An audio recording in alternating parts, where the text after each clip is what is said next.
I'm doing this decluttering challenge, day 2 of a 30-day decluttering challenge, and I have a confession to make. I filmed day 1 like a week ago, but a lot of things happened in our family. We left town, and now we're back again. Everything's okay, and now I'm just going to pick up where I left off. And I wanted to add that part because I don't want you to feel like you're doing this challenge with me and that if you miss one day, that's it. You just quit and don't worry about decluttering anymore, because that's okay. It's okay to miss 1 day, 2 days. It's okay if day 1 is on Tuesday and day 2 is on next Tuesday. Doesn't matter. I'm gonna make a playlist of all these so you can do them in order. But anyway, I just want to have one tangible task that we all do together each day of it, even if your days are spread out, whatever, who cares? So day 2 is 10 more minutes of decluttering. And since it's been a while, I really need to do my living room again. That was not the plan though for the thing. So what I'm going to do is I'm just going to, well, I really should move on. So today we're going to do our 10 minutes in the storage. So as you can see behind me, my storage room is embarrassing. Yep. It's that bad. We went from a bigger house to a smaller house and we lost a lot of space. And my solution to that was to cram everything that we weren't using daily or couldn't fit on the walls of our new house into this storage space. Anyway, you may not have a storage room, but you probably have a storage area, whether it's your laundry room like mine is, or a utility closet, unfinished room, basement like this, whether it's your shed outside or it's in your garage, you have a storage room somewhere. So I just, I know I have a storage room outside.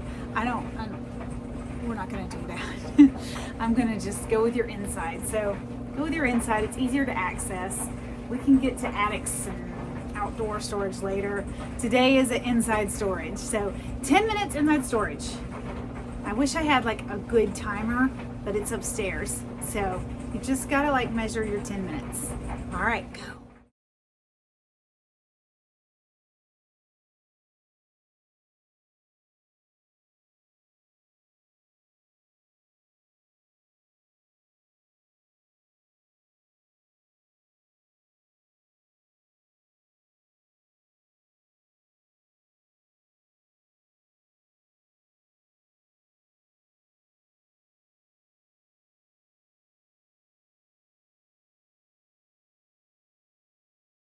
Okay, because I didn't have a good timer, I accidentally did 15 minutes of decluttering, so you can feel free to do that too. Anyway, I got so much done, even though it was discouraging because I saw how much more I have left to do and how hard it was to find things I could definitely get rid of. Like this is a section that has a lot of my husband's home improvement stuff in it, and I can't really mess with it that much. But also a lot of it was kids' clothes, and that's very much my domain, and just random things that hadn't been put away properly, and then random things I had to find a place for, and one thing I really couldn't even find a place for, and I was able to consolidate and help organize some of Alan's stuff a little bit better. So anyway, I find decluttering to be so hard, but we'll do this challenge together, and I think by the end of it, maybe my storage will look better. Like before, that chair was full. Now my label maker is sitting in it, but other than that, it's empty. And before, there was a whole section of stuff, including a giant suitcase that I was able to put away. So anyway, just a little bit at a time makes your house a more peaceful place, right? See you tomorrow.